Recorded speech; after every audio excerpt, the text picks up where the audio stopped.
इस पर रद्द-ए-अमल जाहिर करते हुए senior BJP leader JL Rana ने कहा है कि बीजेपी कांग्रेस के उम्मीदवारों के नामों पर मुनसर नहीं है, क्योंकि बीजेपी को पहले ही लोगों की हिमायत हासिल है। नेशनल कॉन्फ्रेंस और कांग्रेस कायदीन के दरमियान लड़ाई की खबरों पर रद्द-ए-अमल जाहिर करते हुए राणा ने कहा कि ये दोनों पार्टियां मौकापरस्त हैं और इनका अवाम की हकीकी मसाइल से कोई लेना देना नहीं है।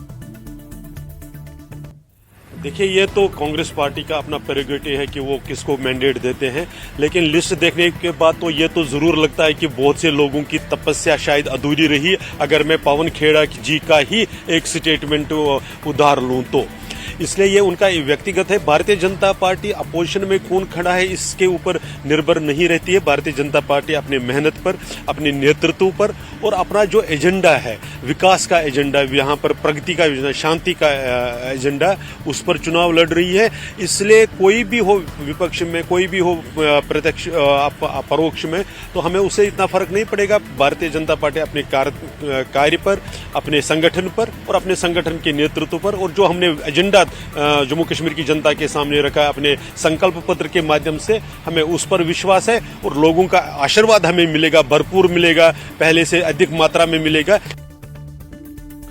और बीजेपी